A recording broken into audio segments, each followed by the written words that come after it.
Hemos visto cómo el conocimiento es el primer paso en este itinerario que estamos siguiendo juntos. Ahora avanzamos hacia la acción. Este segundo eje nos llevará a cómo se aborda la gestión coordinada hacia la conservación, donde se aplican medidas específicas para proteger hábitats y especies.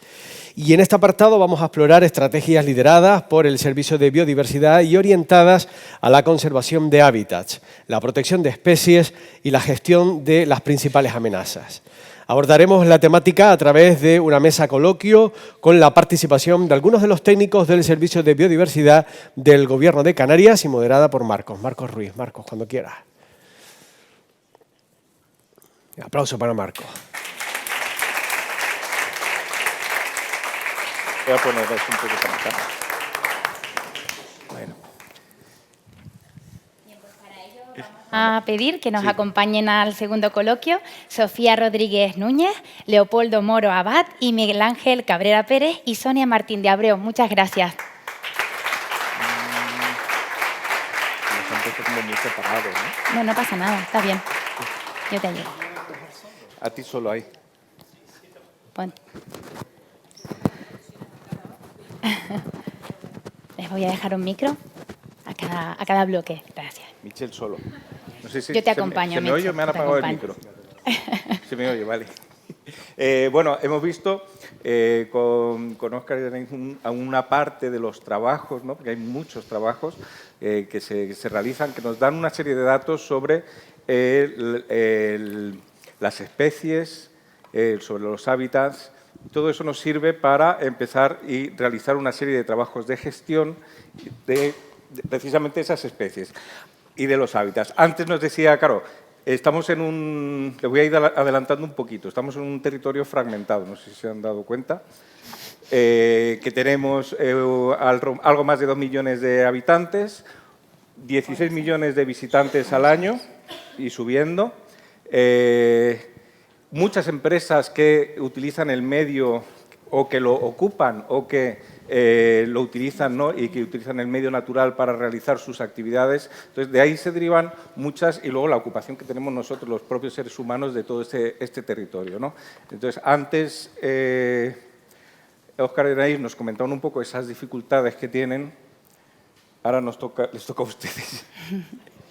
Vamos a ver un poquito también, después de esa problemática de recoger esos datos, está la problemática de gestionar especies y ecosistemas y hábitats dentro de las islas. No quiero ocupar más espacio, le quiero dar la palabra a Sofía, preguntando un poquillo eso, ¿qué supone, ¿no? En el medio terrestre esa gestión y qué problemáticas te encuentras? Sí, hola, buenas tardes a todos y a todas. Un poco también quería reflejar que todos estos programas y todos estos proyectos que ustedes han ido viendo a lo largo de la mañana no los hacemos porque nos gusten los bichitos y las flores. O sea, no lo hacemos porque estamos obligados por la normativa europea y por la normativa nacional a proteger nuestras especies y los hábitats. No es que aquí tengamos esa afición, sino que es una obligatoriedad. Es una imposición legal el que velemos por la conservación de nuestro patrimonio natural.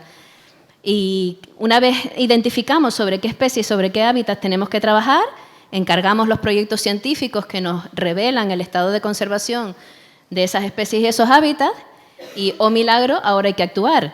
Entonces tenemos muchas veces pues esos resultados científicos que nos dicen que tenemos determinadas especies, por ejemplo, de flora, que ya no van a poder seguir viviendo donde están, porque las condiciones climáticas de aquí al futuro no van a mejorar, sino al cada vez van a ser mucho más exigentes y que tenemos que moverlas, que tenemos que empezar a planificar en esos planes de recuperación de especies amenazadas. Hay que buscar refugios climáticos para esas especies. Hacemos estudios científicos, modelamos, vemos en qué zonas del territorio podemos albergar nuevas poblaciones de esas especies amenazadas. ¿Y cuál es nuestra primera dificultad? El suelo. El 90%, más del 90% de la titularidad del suelo en Canarias es suelo privado. Y eso es un condicionante muy importante porque hablábamos de que tenemos que tener resultados para este programa FEDER en el 2027. Desde que nosotros decidimos actuar, planificamos un proyecto, conseguimos fondos y te encuentras con la que primera dificultad es que el suelo no es tuyo, Nosotros no podemos, por mucha administración que seamos, entrar en la propiedad privada de cualquier ciudadano y decirle, le voy a poner aquí un vallado, y le voy a poner aquí esto, y además lo voy a hacer un centro de cría para el no sé qué. Es imposible, hay que llegar a acuerdos y no siempre es fácil, no siempre hay ciudadanos que tienen esa predisposición a llegar a un acuerdo con la administración. Muchas veces pues, es imposible llegar a esos acuerdos, con lo cual estamos condicionados a que tenemos que irnos solo donde hay suelo público. Y solo donde hay suelo público es muy poquito el territorio que tenemos para trabajar. Hay veces en el que esto sale bien, como por ejemplo en el proyecto de Famara, en el que tuvimos la oportunidad de establecer condiciones y huertos de reproductores y producir semillas en suelo de titularidad del Ejército, ¿vale?, del Ministerio de Defensa, con quien hemos llegado a un acuerdo, pero ahora hay otras muchas veces en el mismo proyecto en el que para salvaguardar la mayor riqueza de especies de todo el acantilado de Famara simplemente había que cerrar unos pasos a los herbívoros, que son el principal problema, ni siquiera hacer un vallado, sino poner unos vallados estratégicos. Y dijimos, nada, esto aquí en el acantilado, esto a nadie le va a importar, porque aquí no se va a poder hacer un chalet ni una urbanización. Pues la titularidad era privada de una empresa hotelera y nos prohibió hacer cualquier tipo de actuación en el acantilado. O sea, hemos perdido una oportunidad tremenda de conservar el mayor patrimonio natural de la isla de Lanzarote porque el suelo era de titularidad privada. Entonces, pues como eso es uno de los muchísimos problemas que tenemos a la hora de trabajar en el medio natural. Gracias, Sofía. Y digo, esta es la parte terrestre. En la parte marina, Leo, entiendo que titularidad privada más difícil. Bueno, titularidad privada es muy poca, por suerte, pero sí tenemos, primero, el problema competencial, ¿no? Porque son muchas administraciones, ya por parte de la comunidad autónoma. En este caso, los cabildos entrarían, si acaso, a nivel de los espacios naturales protegidos, pero sí el Estado, ¿no? Y el Estado, tanto por la parte medioambiental, que tiene, digamos, la mayoría de las competencias para la conservación de especies y hábitats, pero también por la parte pesquera, ¿no? Y también en la comunidad autónoma por la parte pesquera. Pero no son las únicas administraciones, tenemos las capitanías marítimas para el tráfico marítimo, tenemos turismo para actividades turísticas, tenemos muchas administraciones distintas con las que hay que intentar trabajar. La ventaja que nos ha dado los fondos FEDER y con las que estamos trabajando, por eso hemos podido empezar unos proyectos que antes no nos hubiéramos planteado, con la adquisición de las primeras embarcaciones, con los sistemas de servicios de vigilancia, para intentar poner un poquito de orden y coordinación entre todas las administraciones. Es muy complejo, es muy complejo tratar con todos los sectores, porque estamos hablando de la costa, no tiene dueño, pero no le falta gente, ¿no? Yo hago un pequeño inciso que Sofía siempre dice en sus charlas, ¿no?, que trabajar con hábitats y especies, ¿no?, sobre todo de flora, no es muy compleja. Lo que es complicado es trabajar con personas, ¿no? Yo creo que eso es un gran reto, ¿no? Claro, entonces estamos en áreas, por ejemplo, las CEC marinas son áreas marinas protegidas, son espacios naturales protegidos, no de la red canaria, pero son espacios naturales protegidos. Pero hasta este momento no se había puesto ninguna limitación a ninguna actividad. Sí hay unas normas que cumplir, pero había una absoluta dejación de funciones.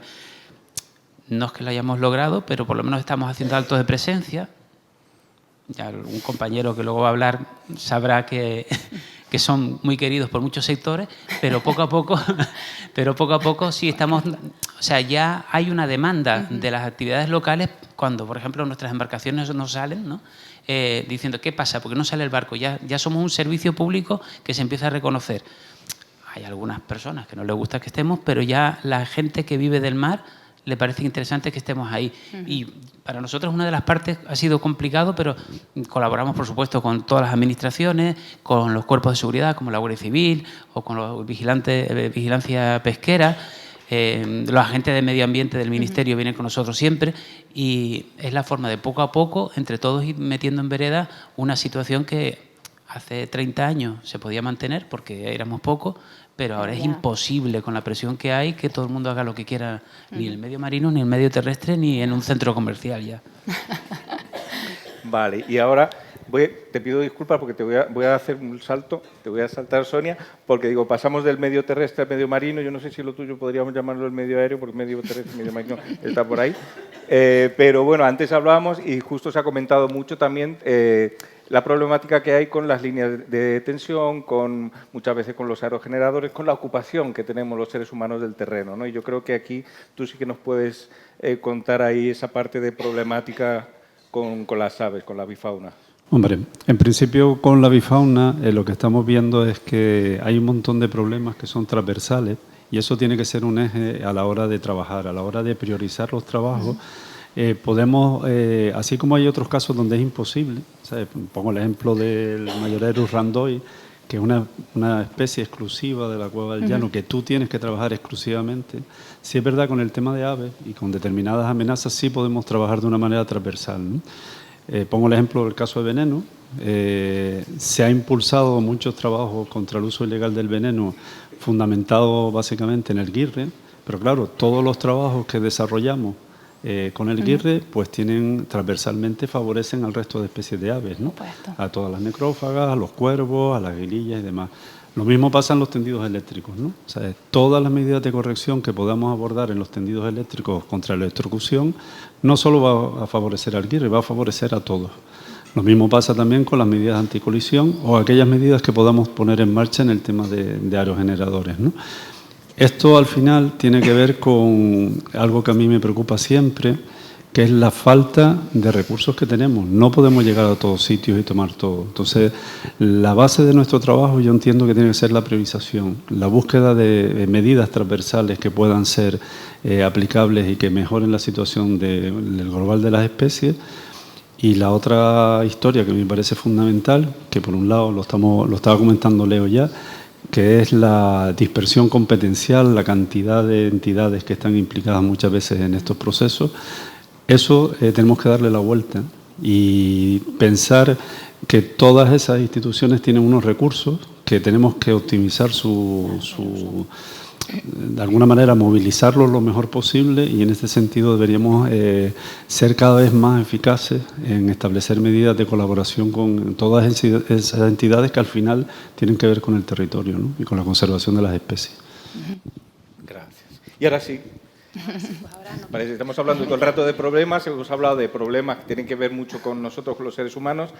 Iba a decir, ya no vamos a hablar solo de nuestra culpa, también tiene que ver mucho con nosotros, que es un poco la parte de las especies introducidas, ¿no? Las especies exóticas. Por un lado, ¿qué problemática generan o pueden generar en las islas? Y por otro lado, me gustaría que también empezáramos a hablar ya de soluciones, ¿no? Y del... Te dejo ahí. Hombre, yo creo que... ¿Se escucha? Cerquita. ¿Sí? Cerquita. Que, bueno, el foro que tenemos aquí ya más o menos todo el mundo sabe cuál es la problemática de las especies exóticas invasoras, sobre todo en islas, ¿no? Que son ecosistemas mucho más frágiles y más sensibles que lo que puede ser hábitats continentales y que, bueno, la problemática es la que se ha hablado siempre, ¿no? La principal quizás, la pérdida de biodiversidad. Somos un territorio con una alta tasa de endemismo. Y bueno, en literatura científica se puede ver que la presencia de especies exóticas invasoras está detrás de más del 85% de las extinciones en islas. ¿Qué más? Pues alteraciones de los hábitats de los ecosistemas, al introducir un elemento que distorsiona, teniendo en cuenta que las islas oceánicas han crecido, pues muchas veces evolucionado sin la presencia de, por ejemplo, grandes depredadores, pues introducir ese elemento en hábitats y especies que no están acostumbradas a crecer o a convivir con elementos tan distorsionantes del medio, pues favorecen siempre al que viene de fuera, ¿no? Entonces, pues bueno, ahí tenés pues competencias de recursos, competencia por el espacio, hibridaciones también muchas veces con las especies nativas. Después también tenemos pues introducción de determinadas enfermedades que tampoco estaban presentes. Y por último, pues lo que son pérdidas económicas, ¿no? Es decir, tú ya al final tienes, por un lado, lo que son pérdidas directas que derivan de ese crecimiento de las especies invasoras sin control, que pueden convertirse en plagas, y por otro lado, pues el dinero o el presupuesto que las administraciones tienen que dedicar a evitar o a intentar controlar esas poblaciones nuevas, ¿no? Y es ahí donde intentamos, pues un poco paliar esas afecciones.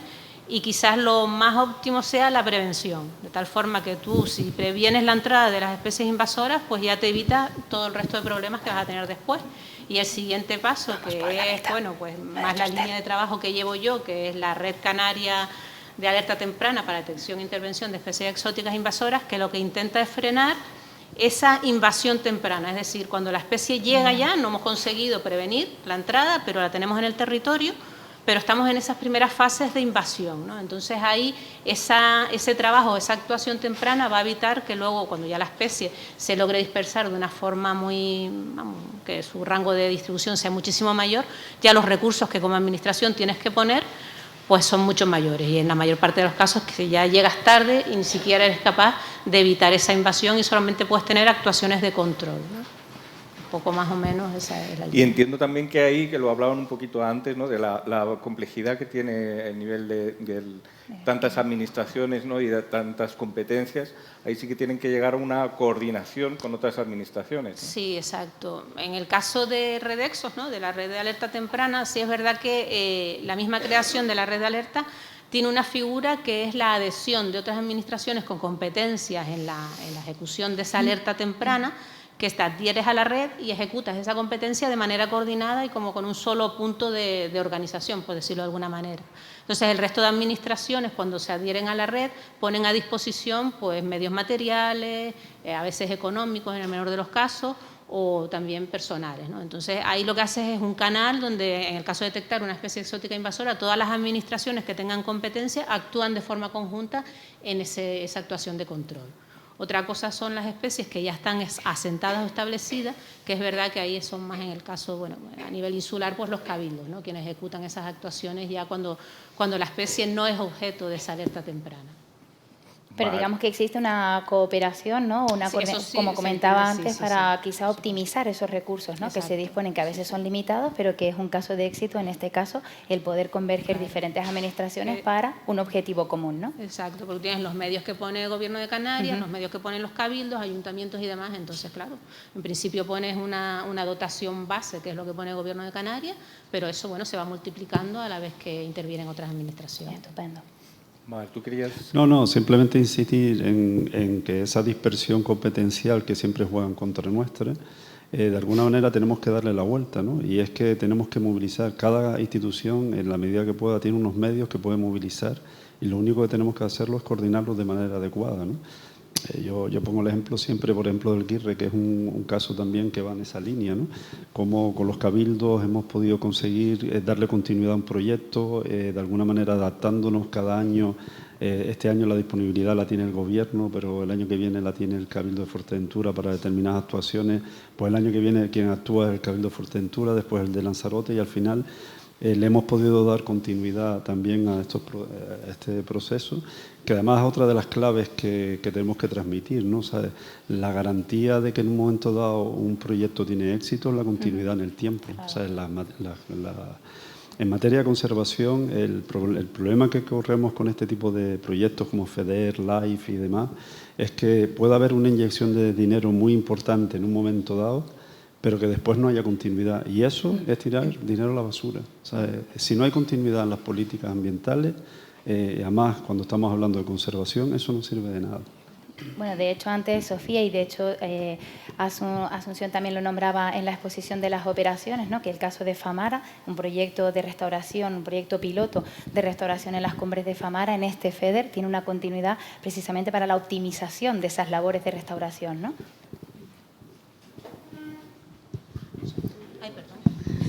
Sí, efectivamente, que a veces la temporalidad administrativa no tiene nada que ver con la temporalidad de los seres vivos.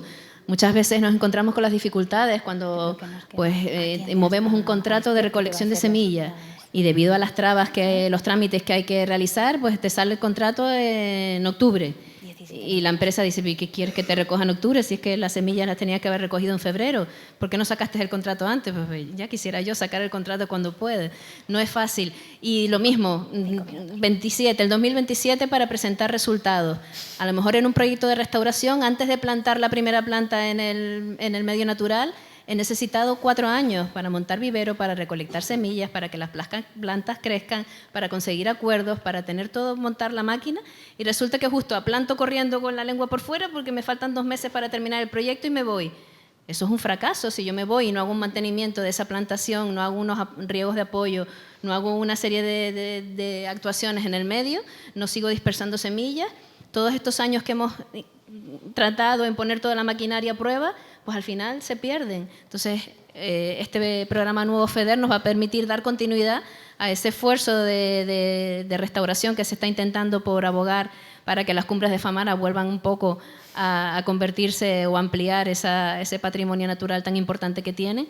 Pues precisamente eso, para que conseguir que se asienten todas las plantas, todas las actuaciones, todas las mejoras que se han introducido en el suelo, para que tengan mayores garantías de éxito, porque plantar y marcharnos es lo que se ha venido haciendo muchas veces a lo largo de los años por las dificultades administrativas y ya hemos podido comprobar que no funciona. Vale, hablando de éxito, qué bien hilado. Justo quería comentarles, ¿no? Parece que estamos hablando todo el rato de problemas, no son problemas, ¿no? En realidad estamos viendo que son retos, porque nos encontramos con una serie de problemáticas que lo que nos hace es estrujarnos la cabeza para ver cómo hacemos las cosas mejor, cómo se aplican medidas transversales, cómo nos organizamos mejor con otras administraciones. Entonces me gustaría esto seguir avanzando hacia lo positivo y terminar con algún caso de éxito. Hemos visto, para mí, la red de alerta temprana es un exitazo, el conseguir que no entren más especies. Lo de Famara lo hemos estado comentando mucho también. Me gustaría que alguno de ustedes también comentara algún caso de éxito, algo que digan, jo, es que así sí que, para esto sí merece la pena. Pues sí, pues por ejemplo con el pico de paloma, que es una especie endémica de la isla de Tenerife, a lo largo de los últimos 40 años, pues se han ido perdiendo las poblaciones naturales, principalmente por los herbívoros, por la acción de los herbívoros, y solo se habían podido recolectar en el medio natural pues aproximadamente entre 10 y 30 semillas de esa especie. Desde que hemos puesto en marcha primero un estudio de modelización climática, hemos puesto en marcha un huerto de productores en el medio natural, en suelo público, que podamos gestionar. Un huerto de productores no es más que pues, elegir determinadas plantas madres con una suficiente variabilidad genética y que nosotros podamos manejar, que yo no tenga que esperar a que llueva o a que ese año sea bueno y no hayan parásitos y que no haya sequía, sino que yo pueda abonar como una huerta normal, como cualquier cultivo.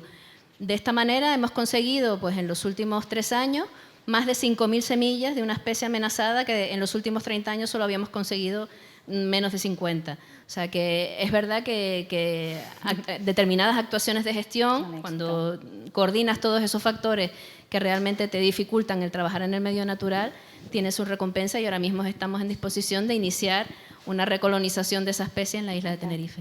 Fantástico. Vale. Sí, proponer de forma cauta, Claro. ¿no? Un buen resultado, por ejemplo, la gestión de una especie amenazada como la lapa en Fuerteventura.